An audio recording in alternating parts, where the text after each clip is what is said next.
Welcome to Revenue Rehab, your one-stop destination for collective solutions to the biggest challenges faced by marketing leaders today. Now head on over to the couch, make yourself comfortable, and get ready to change the way you approach revenue. Leading your recovery is modern marketer, author, speaker, and chief operating officer at Tegrita, Brandi Starr.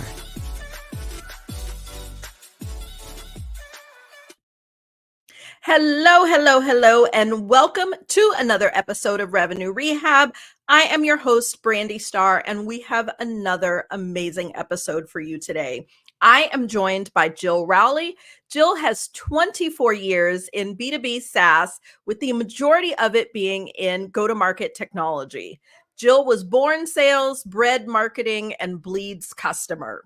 Jill was an early employee at Salesforce, Eloqua, and she's the former chief marketing evangelist at Marketo and has been through numerous acquisitions, including Oracle, Cisco, and Adobe. Jill was one of the first social selling evangelists and professional speakers on the topic, and her reputation as a customer-obsessed leader is not just a part of her brand, it is her secret sauce to success. Welcome to Revenue Rehab, Jill. Your session begins now. Awesome. Thank you so much for having me, Brandi. And I'm excited for a lively, vibrant conversation. Yes, I am so excited to have you. I think I have been, following your thoughts and insights since the early days at Eloqua, way back when. And so, I'm really excited to have you here on the couch. And before we jump into our topic, I like to break the ice with a little woo-saw moments that I call buzzword banishment. So tell me, what buzzword would you like to get rid of forever? Okay, so words really matter to me. And I do not like the word prospect. Nobody wants to be prospected. Nobody wants to be a target in your database. And I like to think of buyers as future advocates of my company, my product, of me, and the customer experience. And so there's a lot of old school language in go-to-market. One in sales is hunters and farmers, right? We divide our sales teams into hunters and farmers, and our customers, they don't want to be hunted or farmed. So let's start using language that the customer would feel good about. Okay. And I know that is a hard one to banish because it is like everything. We talk about prospects, marketing to prospects, what prospects are in the pipeline. So that one's going to be a tough one for me to put in the box, but I definitely support the mentality behind it in using more customer-centric language. So I'm going to try really hard not to say the P word during our discussion. How about I go, bleh, yes, there we go. So now that we've gotten that off our chest, tell me, what brings you to Revenue Rehab? There's change and transformation underway. It's been underway. It will never not be underway. And I'm super passionate about staying ahead of the curve. And not just me personally, but I thrive on helping others see around the corner. I thrive on giving people their aha or their oh shit moment about the change that they need to make to adapt really to the modern buyer, the modern customer. And we see this continuous change that in my 24 years of B2B SaaS. And so I want to help inspire and educate companies and people to do what will work and stop doing what no longer works. Okay. And I believe in setting intentions. It gives us focus, it gives us purpose, and most important, it gives our audience an understanding of what they should expect from our conversation. And so tell me, what would you like the people to take away from the discussion? I want them to take away the belief, the knowledge, the conviction, the courage to really look at the way that they are doing outbound, right? Outbound is interruptive. I go so far as to say you're stealing someone else's time. Inbound is attracting, and it's pulling people in by putting something out there that is of value, hopefully to them. But there is this new approach that is coined nearbound. And nearbound is really a surround strategy. And we'll get more into what nearbound is, but I want them to understand that we've moved from really the how economy, how do I do something, where information is key, to who, right? It's buyers are asking people they trust how to solve the problem that they have, how to achieve the goal that they have set. And so the who is way more important now than the how. Okay, so is it the who as in who do I know that solved this or who do I know that can help? Is that kind of the premise there? Yes, it's who do I know, but it's also when I'm engaging with a vendor, which is another word I really don't like. When I'm engaging with a vendor, who can they introduce me to that is like me, that has solved the problem that I'm trying to solve? Right? So, who are the resources they can bring to me? And then also, who, from a vendor perspective, who already knows me, and how can they work more closely with this new vendor, right? It's really it's focusing on who can help me as the buyer. Okay. Yes. Okay, so I always like to ground us in definitions, and the term nearbound is still very new to many. So, can you define nearbound for us so that everybody listening starting from the same playing field? Yeah. Well, first off, they can read the Nearbound book. This is in print, available on Amazon. And nearbound in a word is surround. And I describe the customers at the center, who surrounds the customer, and how do you surround those who already surround the customer, using the term near, who is nearest to the customer, and how do you get nearer to those who are nearest to the customer so that you can get nearest to the customer. It goes back to, instead of going alone, outbound, inbound, it's going together to the customer. Okay. And so, how is this different than just your typical partner strategy? Because we've had, different air quotes vendors that have collaborated to pursue potential customers together. Mhm. What makes Nearbound different and new than, or is this just another word for partner strategy?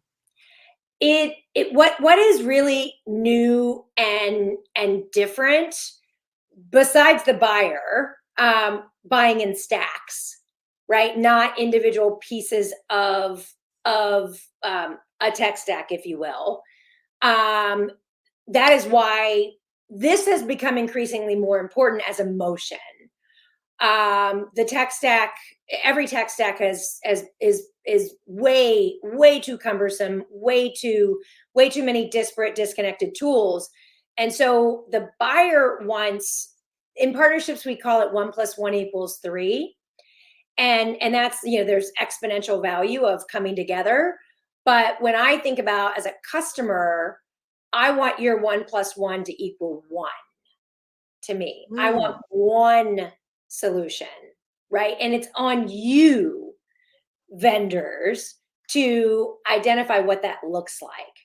And so it's this joint value proposition, not just a let's do a webinar together. And what is actually transforming and modernizing this ability is a new tech stack, partner tech. And at the foundational level, much like MarTech and marketing automation, it is the data. It is the ability to compare your CRM data with your partner's data and be able to make way better data-driven decisions on, one, who you should even partner with, and then who is the audience that messaging, that joint value proposition, who is the audience that it would resonate most with because of the value that you can generate together. Okay, so this almost feels like sort of a next level to a partner strategy, where it's not just, historically, a lot of the partner strategy has been, like you said, co-marketing, we're going to do this webinar together, or the let's, swap data and see which customers, where we overlap. Like, this really is creating a joint and unified motion collectively. Absolutely. We have ICP, Ideal Customer Profile, very similarly, IPP, Ideal Partner Profile, right? And the IPP needs to be driven off of the ICP. Do you have a shared ICP? Do you actually sell to the same segment, right? If one partner is selling to SMB and the other is enterprise, what are you doing hooking up?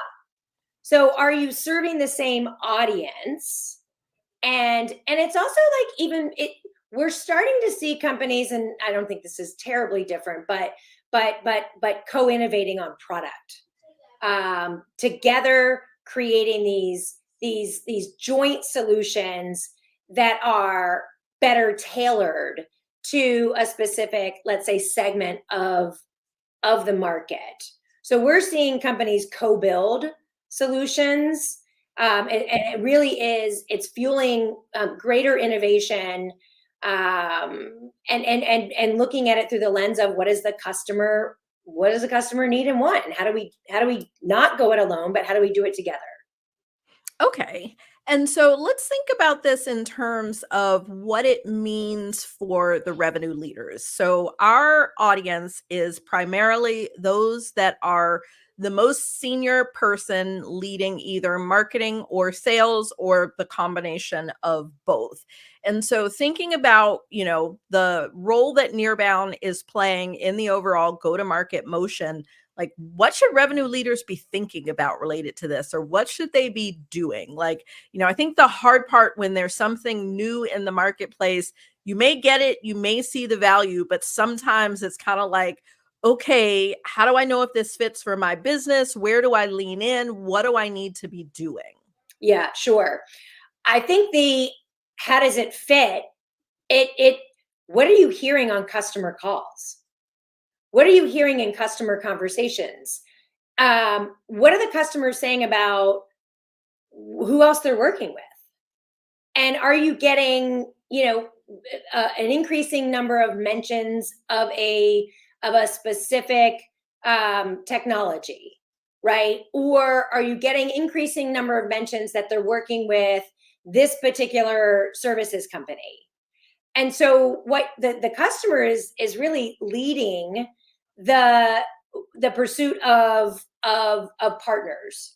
If the customers are asking for a capability from you that you don't currently have, and it might not even be on your roadmap, you then go out and figure out who has that can actually solve the problem for my customer. and then you co-build it, you integrate it, you co-market and sell and deliver to customers. But it's really through the voice of the customer. And then also my bigger VOC is the voice of the community. What is the community saying about what the broader need in the market is? So for CROs, what I would say, in CMOs, is think about I don't like handoffs, right? We've architected our orgs that we generate, a lead, and we nurture and score, and when it's ready for sales, we hand it off to sales. Sales wins the customer, and they hand it off to customer success. These handoffs, instead, we need to do a better job of handshakes. And I even go as far as like hugs. Let's hug it out. Let's put our arms around the customer. And CROs really looking at this unified customer experience, orchestrating your teams internally around the customer, but also knowing that the customer has an ecosystem. They already have an ecosystem in which they live. And how do you live in their market, understand their ecosystem? And now how do you start to instrument your internal go-to-market through partnering with those who are already in your customer's ecosystem? We got to think more outside our four walls and think more around living in market with our customers, and not just knowing that customer's ecosystem. Yeah, and I think that's a really key point, because so often, like if you think about, I've been a part of a lot of like customer onboarding programs and things like that. The mentality of those is we need to onboard the customer into our way and the way that we do things. And what I'm hearing in what you're saying is really flipping that. And a part of that onboarding, and not necessarily onboarding when they've made a purchase, but just in general, is getting yourself into their space and how do they work, so that you then figure out how you best fit into that. And I think that's a really hard thing to do, especially for technology companies, because some companies really struggle to say, yeah, that solution is better at that than we are. When, it's like there's this push of use everything in our platform, like we can do it. And it's like, well, do you do it well? And it's like, no, like let's make all this work together so that the customer is getting the best experience, as opposed to this, use every single thing that we can possibly do, even though that's some random sub feature that we don't really invest in. It's like that sort of message. And it really is like that, again, being very customer centric and, using the term from your bio, customer obsessed, to really focus on how do you fit into their world as opposed to the other way around. Yeah, 100%. You nailed it. And I cringe every time I see we're the best marketing automation platform. We're the best ABM platform, because there is no one universal best. It is, we are best at, we are best for, we are best when. And so I say the riches are in the niches. And the more you can niche, and the more you can, from a relevant to this particular customer, this use case, this segment, this geography, right? And knowing, honing in on the ICP, right? No one company is best universally. And so know when a customer is better served by a piece of an overall tech stack, if you will. I think that that's instrumenting and helping the customer get what is best for them. You don't have everything that they need.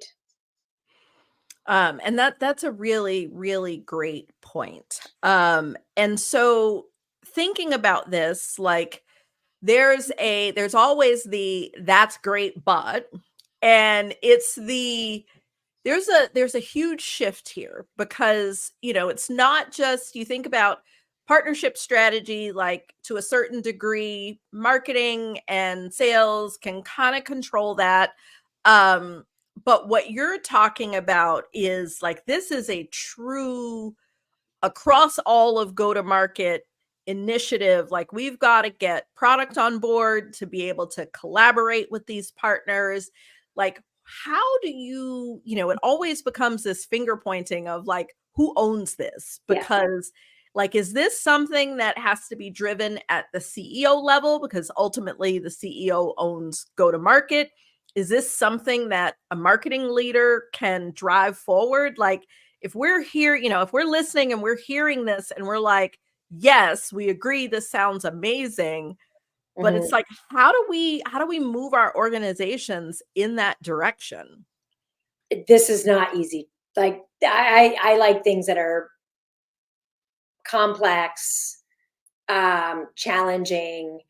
This is not easy transformation. And I love your point about the CEO owning go-to-market. It is really important that it is a CEO priority to unify, right, all of our internal functional leads so that they're working as one to orchestrate and the best customer experience, that they're measured. I believe that the best companies, there's a variable component of comp based on customer advocacy, right? So sales, instead of just getting comped on closed won revenue, everyone in the organization, the North Star, owns customer advocacy. And the reason it's advocacy is our best salespeople aren't on our payroll. They're our customer advocates. And a lot of companies have advocacy flipped the wrong way. They're figuring out ways to get customers to be their advocate. And I say it actually starts is, how does everyone in your organization be the best advocate of and for your customer, right? So then their advocacy is earned. So in going to your question around where this fits, the chief partner officer has an equal seat at the go-to-market table. And we're a long way from chief partner officer being a position in every company that has ecosystem and partner part of their go-to-market strategy. We're a long way away. I liken it to when I started at Marketo, there were very few B2B CMOs. CMOs didn't have a seat at the revenue table because what they were doing is they were generating leads. They were not actually having a measurable impact on conversion from pipeline to customer, and certainly not customer to advocate. Marketing was really top of the funnel and brand focused. And as we've seen the ability for marketing, data, digital, process, automation, etc., allowing marketing to move into being able to really, instead of doing the marketing, really being the chief lens of the market, right? Yeah. And so I think it depends on, I was having a conversation with a CMO the other day, and they're in a CRO search. And so she's picking up some responsibilities around that, and partner channel is one of them. And she is just getting to realize and understand. And she asked the question at the end, okay, so does this mean we need a chief partner officer? And I was like, bingo, you nailed it. You need a chief partner officer sitting in the go-to-market strategy, because that partner data and those partner motions, they feed into the entire co-build product, co-market, co-sell, co-grow. So partnerships can't be sitting over here on an island. It is, infusing this partner approach into everything your business does. Okay. And so my last question really hits on that last point that you made. Because I know a lot of times when there are new approaches that are in the market, there's a lot of, polarizing conversations where it's like new thing is in, old thing is dead. And, there's all the rhetoric around this is dead, that is dead. Every approach at some point gets deemed dead, even though none of them really die. And so I would love to hear your perspective. You talked about inbound and outbound at the beginning and what some of those challenges are. Where do you feel like nearbound becomes, this is the all-in approach of like, this is where you need to put all your eggs? Do you feel that inbound, outbound still have the same dominance? Like, how do you feel like the different motions really fit together? Outbound's not dead, inbound's not dead. And nearbound is really, you make outbound better leveraging nearbound concept and data, and you make inbound better by doing the same thing.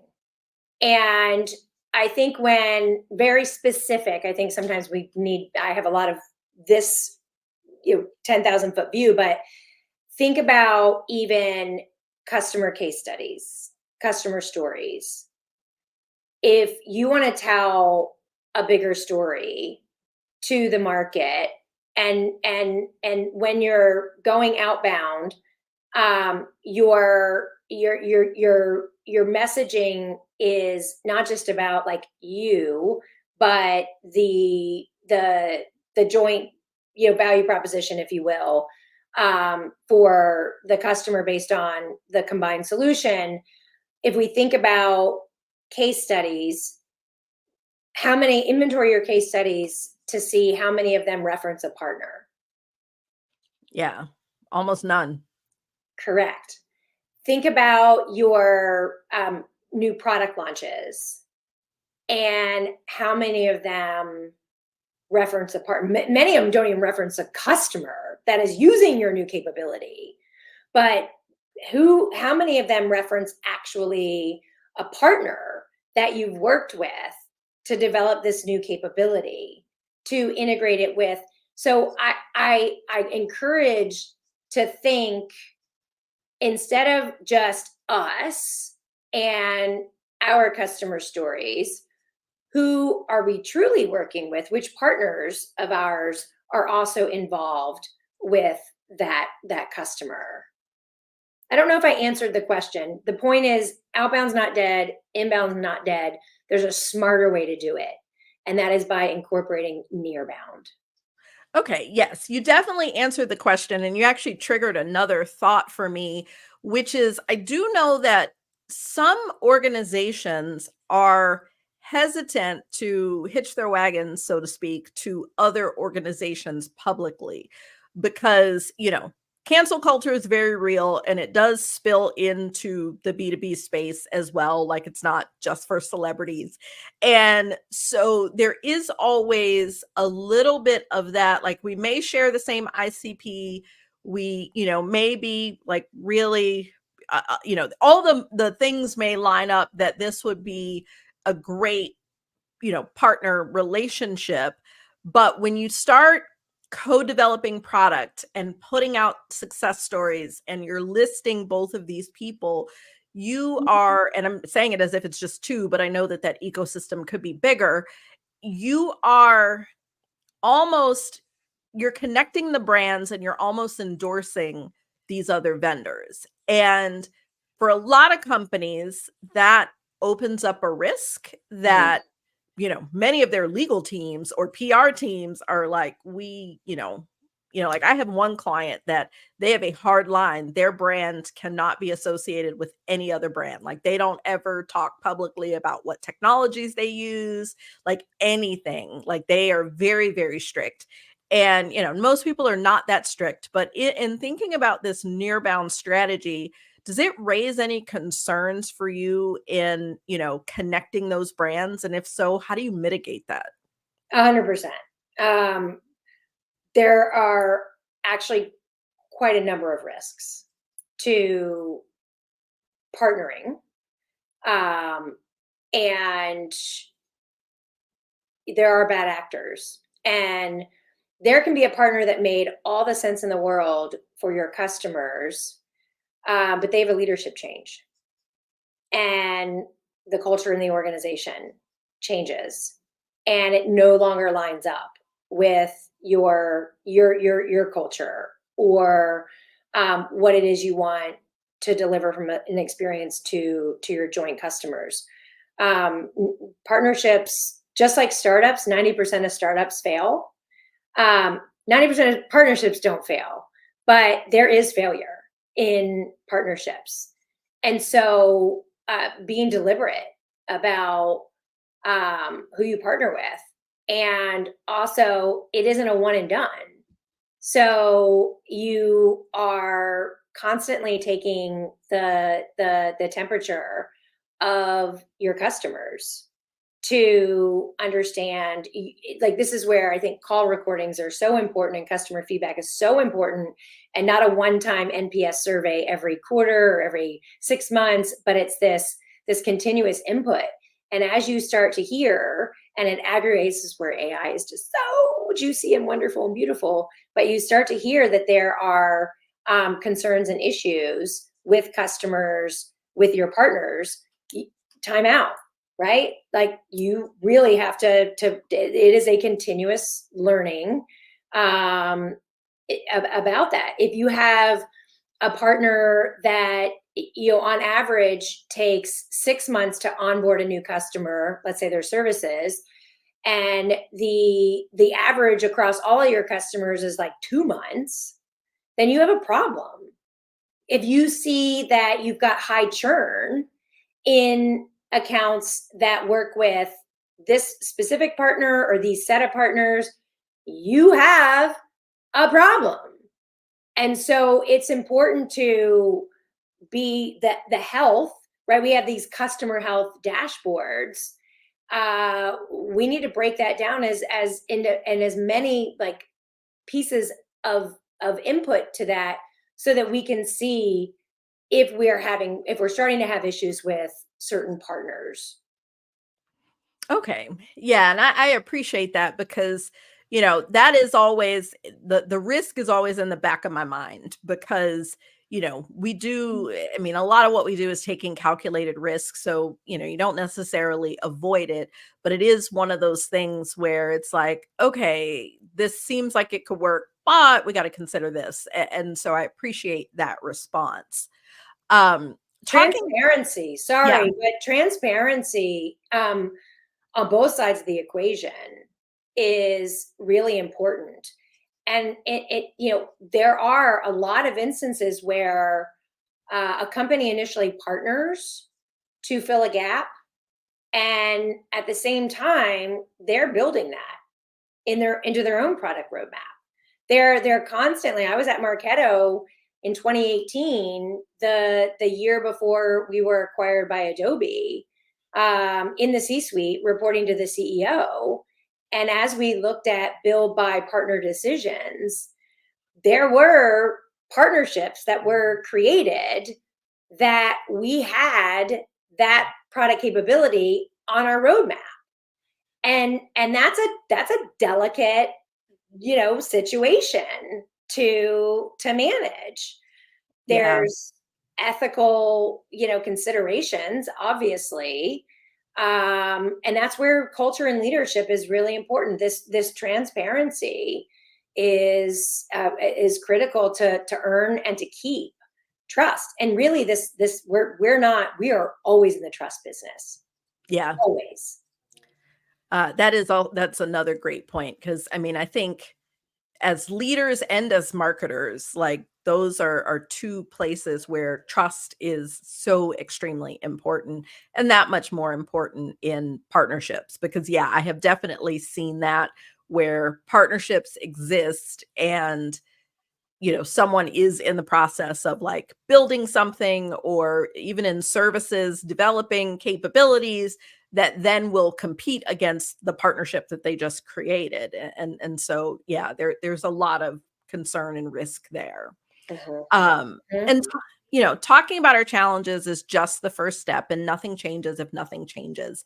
And so, in traditional therapy, the therapist gives the client some homework. But here at Revenue Rehab, we like to flip that on its head and ask you to give us some homework. So, I'd love to hear your one thing. What is your takeaway for those listening who recognize that Nearbound may be a great go-to-market play for them?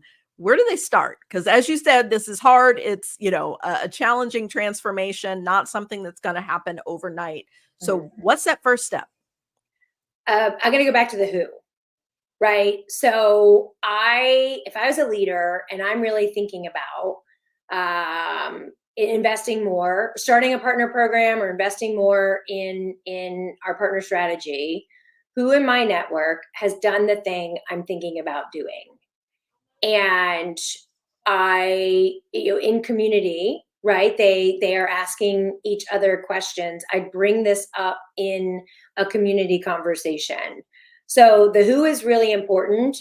I do think that when we're really early in creating something pretty significant in terms of change, it's also important to read, listen, watch, whatever your input preference is. But we talked about, yes, the Nearbound book, but a huge complement, these two books go way better together, is ecosystem-led growth. And so, figure out who in your network has done the thing you're trying to do, or is on the same, at the same stage of the journey. But if I had to recommend, these are two great books for any go-to-market leader. And I know a book is a lot to consume, and the way that I consume books is I go and I listen to a podcast with the author talking about the book. And then I decide if, I want to read the whole thing. I love that. We will make sure to link to both books.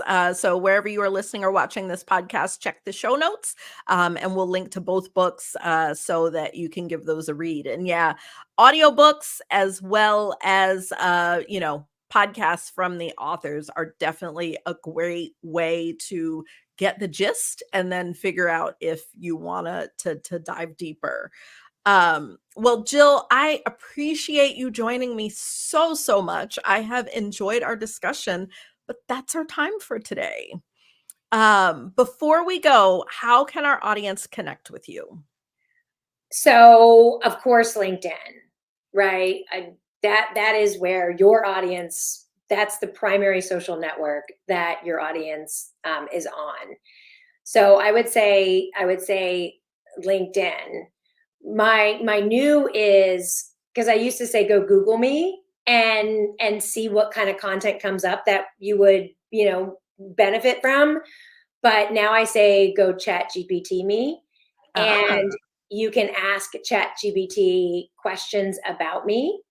It'll have specific, like, social selling. Okay, well, what has she published on social selling? Or, so I like to say, go Chat GPT me. Awesome. I was gonna say, that is the first I have heard of that. Now I surprisingly have not Chat GPT'd myself. So now I need to do that. And My name's not common, but I know there's a number of others of me out there. So I got to see what comes up for me. We should be doing it live right here because you will be mind blown. You can give it your LinkedIn URL. It'll go out and find, and then it gets to know you even better. ChatGPT is my therapist. So, oh yeah. She knows me. I call her Sage.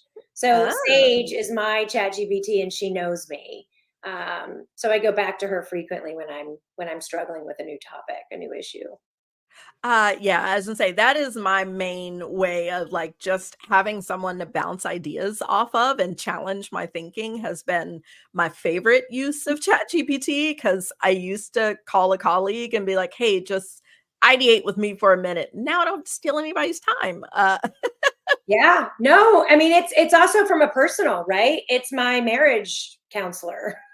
Yeah, as I say, you really can use it for pretty much everything. Exactly. Yeah. Well, thank you again for joining me. This has been such a great conversation, and I have learned some things and have new books to read, so I appreciate it. Awesome. Thank you for having me. You are welcome, and thanks everyone for joining me. I hope that you have enjoyed my discussion with Jill. I can't believe we're at the end. Until next time. You've been listening to Revenue Rehab with your host, Brandi Starr. Your session is now over, but the learning has just begun. Join our mailing list and catch up on all our shows at revenuerehab.live. We're also on Twitter and Instagram at Revenue Rehab. This concludes this week's session. We'll see you next week.